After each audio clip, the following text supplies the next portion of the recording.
I was just passing. That's what I kept telling myself.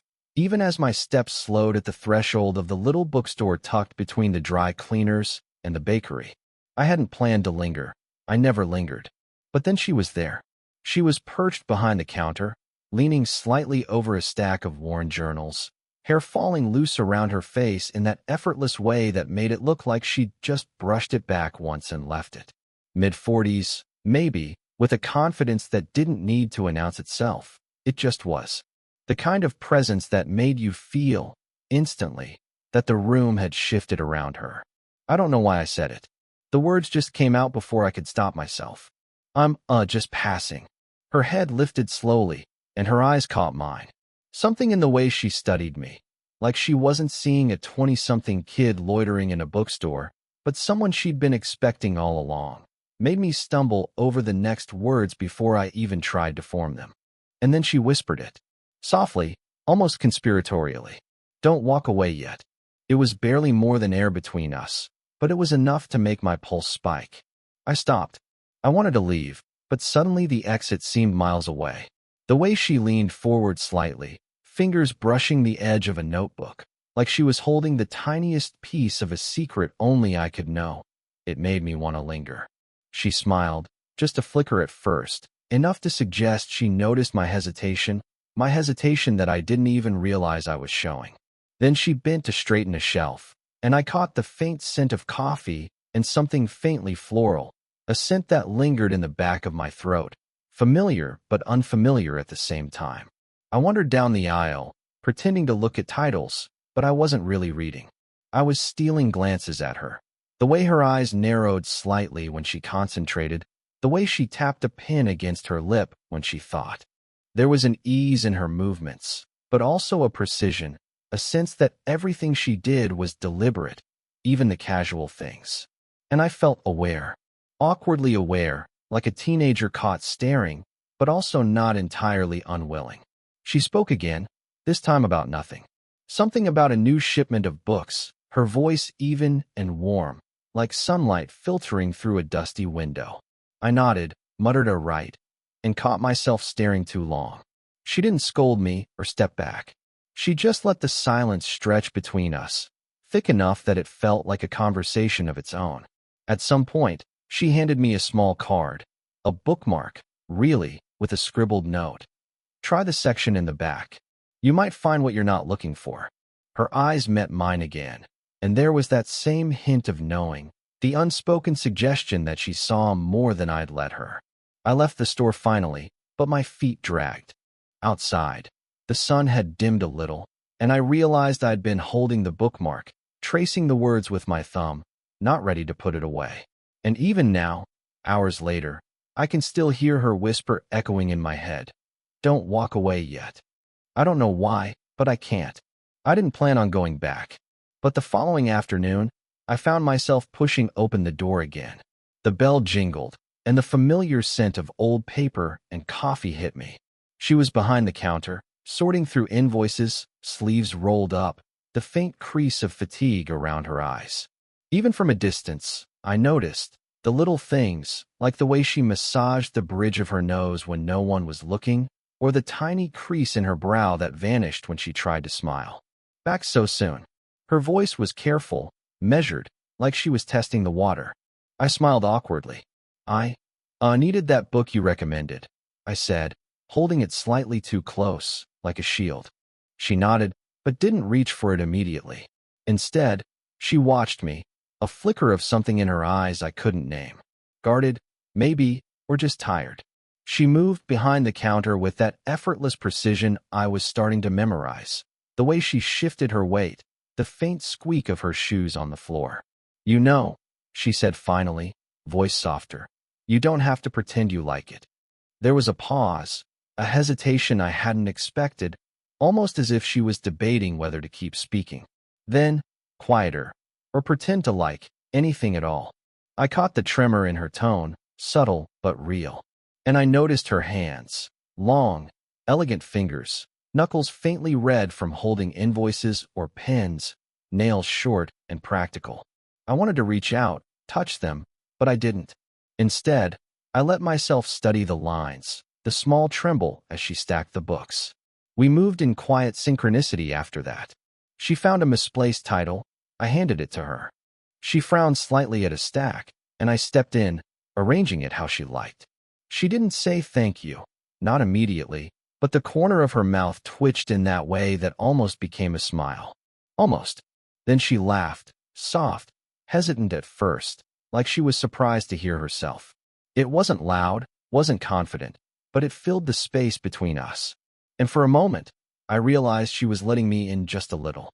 Not all the way, just enough that I could see the exhaustion behind the lines of her face, the moment she tried to hide it. Her gaze caught mine, and I held it longer than I meant to. A flicker of something, maybe shame, maybe fear, crossed her expression, and she looked down at the invoice again. I want to reach out, to say something that would make her pause, but I didn't. Finally, she straightened, pushing a strand of hair behind her ear. I should get back to this. She moved as if to brush past me, and instinctively, I stepped forward. Wait. My voice came out softer than I expected. She froze. For a heartbeat, just a breath, she looked up. There was no smile this time, just that unspoken invitation, the one I didn't fully understand yet. Her hand lingered on the counter edge, fingertips brushing the wood. I could feel the tension, the hesitation, the careful line she drew around herself. And then she whispered, almost to herself, almost to me, "Be careful with noticing things you shouldn't." I didn't move. I didn't answer. But her words, the tone, the pause, the way her eyes barely met mine, settled somewhere deep, and I knew I wouldn't stop thinking about it. The rain had started while I was still on the street, drumming a steady rhythm against the bookstore windows. Inside, it smelled warmer, like paper and faint vanilla from the candle she'd lit somewhere behind the counter. She was stacking books near the back, sleeves rolled up again, hair tucked behind one ear. I lingered near the doorway, pretending to browse, but the soft sound of her movements drew me closer. "Thought you'd be gone by now," she said without turning, voice calm, but carrying that subtle weight I couldn't name. I like the rain," I muttered, instantly regretting it. She turned then, just enough for me to notice how tired she looked, how her shoulders were stiff from the day, but also that quiet determination in her posture. We moved closer to each other in silence, sorting a pile of returned books. At some point, our hands brushed over a notebook. Neither of us pulled away immediately. My heart jumped, and I could tell her pulse quickened too, though she didn't let it show. Her eyes flicked up, caught mine, and for a moment, I thought she might say something that would shift everything. Then her phone buzzed. She glanced at it, a flash of irritation crossing her features, and stepped back slightly. I caught the name on the screen before she slid it shut. Mike. She exhaled, not looking at me. "It's nothing," she said quickly, a touch too sharp, and I recognized the tension that comes with old obligations, old entanglements. I didn't ask. I didn't want to push. But it hung in the air, a reminder that she had layers I hadn't begun to untangle. We continued, close enough that I could feel the faint warmth radiating from her, hear the soft scrape of her shoes against the wooden floor. I noticed the way her fingers lingered on the edge of the counter, how she adjusted her scarf with a nervous grace, how she glanced at me when she thought I wasn't looking. All the little things that told me she was human, and human in a way that made restraint feel almost impossible. At one point, I reached for a book she had just pulled from the shelf, and our hands hovered, caught in the briefest of tangles. She looked at me then, really looked, eyes narrowing just slightly, lips pressed together. There was a hesitation there, an almost smile that never fully formed, a question I couldn't answer. I started, words lodged somewhere between curiosity and confession, but the phone buzzed again, startling us both. She stepped back, and the moment dissolved like smoke. I swallowed hard, trying to force my pulse to steady, and nodded toward the door. "You should probably go," she said softly, almost as if she were scolding herself for letting it happen at all. I lingered a second longer, feeling the proximity of her without touching, the electricity of something unspoken pressing against the edges of our awareness. I wanted to step closer, to close the space, to say whatever it was that had been building silently between us. But I didn't. I couldn't. Instead, I turned, hesitated, and left with the storm still hammering against the windows. Outside, my coat soaked through, but I could still feel her presence, her warmth, lingering in the small, intimate space we had almost shared. And the thought of her whispering, "Be careful with noticing things you shouldn't," came back again, sharper now, more insistent, and I realized I wouldn't be able to ignore it, no matter how far I walked. I found her in the bookstore late that evening, the lights dimmed except for a single lamp over the counter. Rain had stopped, leaving the streets slick and reflective outside. I meant to stop by for a book I needed, but I think we both knew that wasn't the reason I was there. She looked up as I entered, eyes catching mine with a flicker of something raw, tiredness, unease, maybe a little fear. She set down the stack of invoices she'd been sorting and gestured toward the back. "Sit," she said, voice low, almost brittle. We sat across from each other at a small table, not touching, but close enough that the space between us felt electrically charged. I wanted to speak, to fill it with noise, but the words tangled in my throat. She watched me for a moment, quiet, and then, finally, she spoke. "What are we doing?" I froze. It wasn't a question about books or errands. It wasn't casual. It was a line drawn, a challenge, a confession all in one. "I don't know," I admitted, softer than I'd expected, because it was true. I didn't know, not really. All I knew was that every time I saw her, everything in me shifted. The rational part, the part that usually made decisions, vanished. She leaned back slightly, fingers clasped in front of her on the table, knuckles white. "We can't keep pretending this is normal," she said, and the word felt heavier than anything else in the room. There was no accusation, only exhaustion. A quiet honesty that hurt more than any shouting could. I nodded, swallowing hard. I wanted to reach across, to grab her hand, but even that seemed too much. Too soon. Too wrong. Too complicated. She glanced down at the table, tracing a line across the wood with a fingertip. "I shouldn't care about someone like you," she whispered, almost to herself, almost like she was testing the sound of it. Then her eyes lifted, steady and piercing, and I felt everything I'd been holding back, the fascination, the admiration, the impossible longing, pour into my chest. Her laugh broke the tension, soft and bitter, and then she was silent again. The pause stretched, each second heavy, filled with unspoken admissions. I noticed the slight slump of her shoulders, the faint crease of worry around her eyes, the way her hair fell in loose strands that she never seemed to adjust. Vulnerable. Human. Real. "I'm confused," she said finally, and it wasn't an invitation. It wasn't a plea. It was truth, raw and jagged. Her hands trembled slightly, resting on the table as if bracing herself. I wanted to answer, to reassure her, to say anything that might make the tension ease. But all I could do was watch, silent, feeling the weight of her honesty press against me. The air between us was thick with everything we hadn't said, everything we were too scared to admit. Finally, she leaned back, a flicker of weariness in her eyes. "I'm tired of pretending," she said, voice breaking just a little. And then, almost inaudibly, so only I could hear it, "Maybe I've been pretending my whole life." I didn't speak. I couldn't. And in that silence, in the way her words lingered between us, I realized that something had shifted irreversibly. We weren't just two people in a bookstore anymore. We were something else. Something undefined, fragile, and terrifyingly real. I hadn't meant to stay long.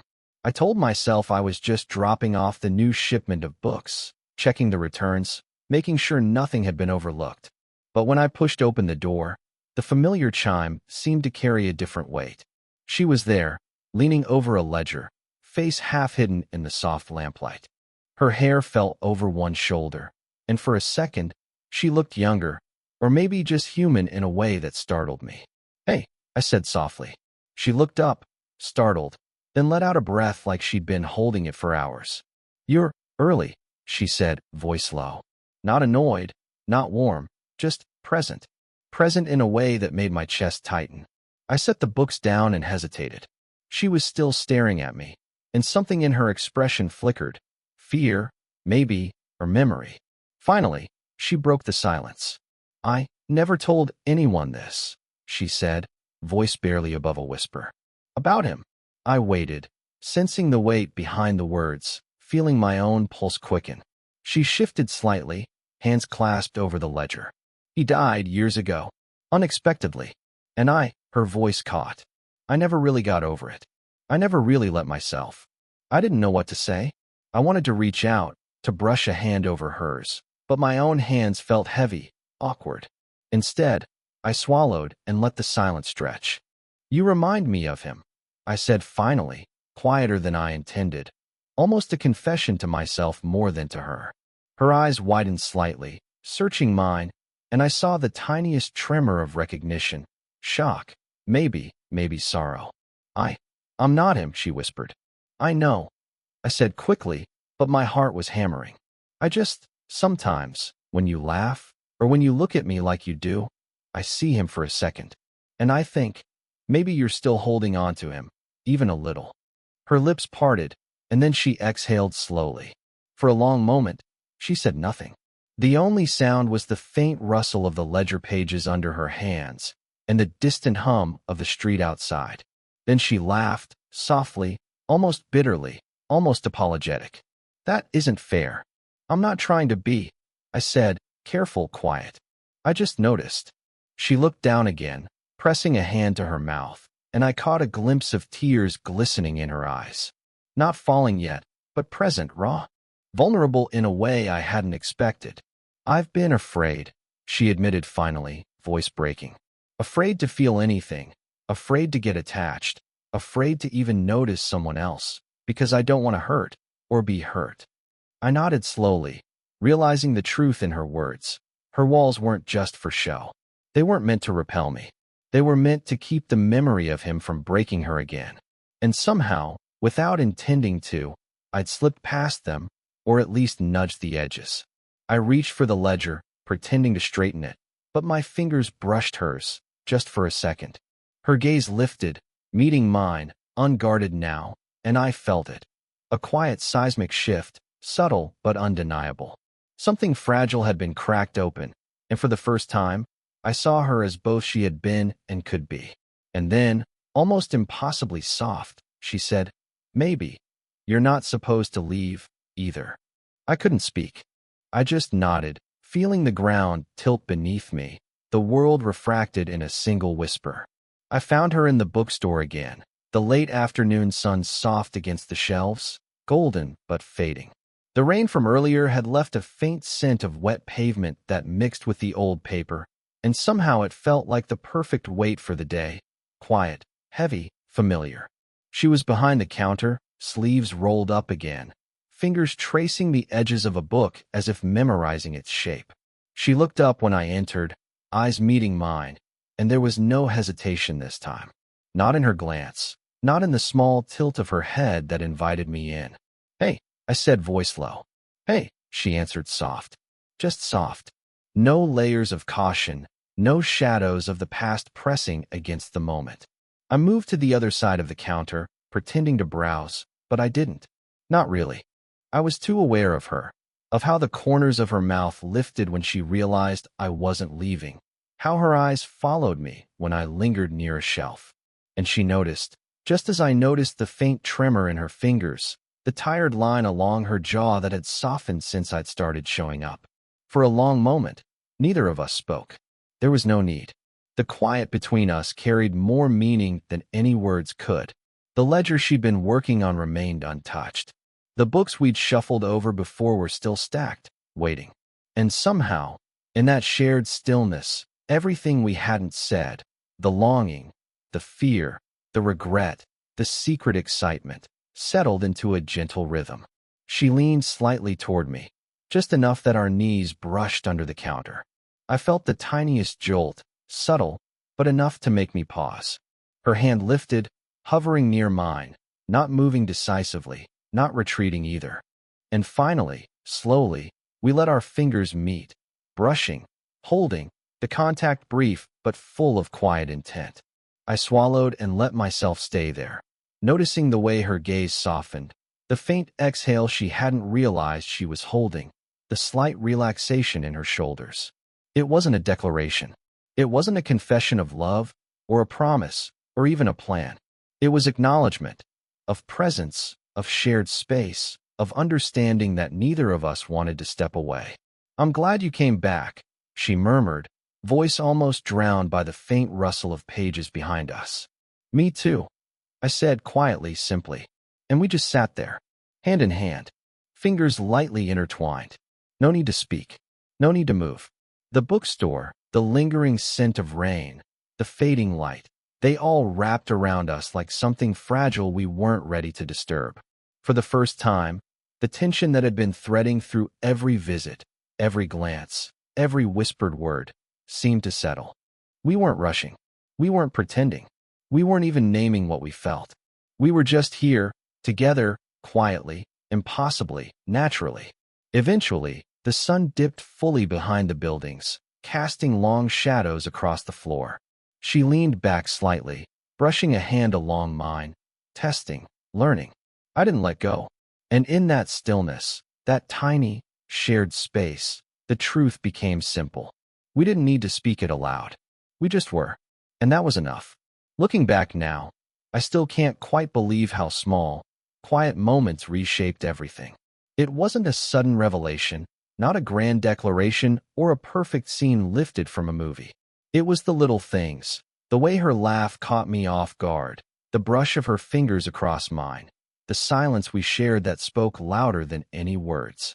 Those small moments, tiny, fragile, but persistent, built something I didn't know I was capable of holding. I've changed. I notice differently now. People, spaces, even the unspoken tension in a glance. I've learned to wait without expectation, to let connection happen slowly, without forcing it, without needing to name it immediately. The world feels sharper, more vivid, and strangely safer because I've learned what it feels like to be seen, truly seen, by someone who isn't bound by my age, my inexperience, or my own doubts. She's changed too, though in ways subtler. She lets herself linger in moments instead of moving past them. She laughs a little more freely, touches the edges of life with less fear. She still carries her past, the heartbreak, the regret, but she doesn't let it govern the spaces we now share. There's softness now, where once there was armor, and a quiet curiosity in her eyes that I get to witness daily. Our connection is no longer a question, no longer a near miss or whispered tension. It's earned, measured, alive. We know each other's limits, but we also know how to explore what's possible within them. There's patience now, a rhythm to how we exist together, even when apart. And in that rhythm, I've realized something. Love doesn't always roar. Sometimes it settles quietly, like sunlight spilling across a table in a bookstore, like the warmth of a hand you can't stop holding, like the understanding that someone has been waiting for you to notice them all along. And yet, even in the calm, there's that thrill, that gentle tug, the awareness that life remains unpredictable, that our story is still unfolding. We are not perfect. We are not whole. But we are present, together. And maybe that is the point. To notice, to linger, to allow a connection to take shape on its own terms, without urgency, without forcing it. To see, to feel, and to be willing to stay. I glance back at the rows of books, at the quiet streets outside, and at her, brushing a loose strand of hair behind her ear. She doesn't speak. She doesn't need to. I don't either. In that shared stillness, I understand the depth of what we've discovered, the patient, imperfect, enduring nature of it. We've learned that love doesn't always announce itself. Sometimes, it whispers, and you only hear it if you stop and listen. If this story made you feel something, let me know in the comments. Would you want more stories like this?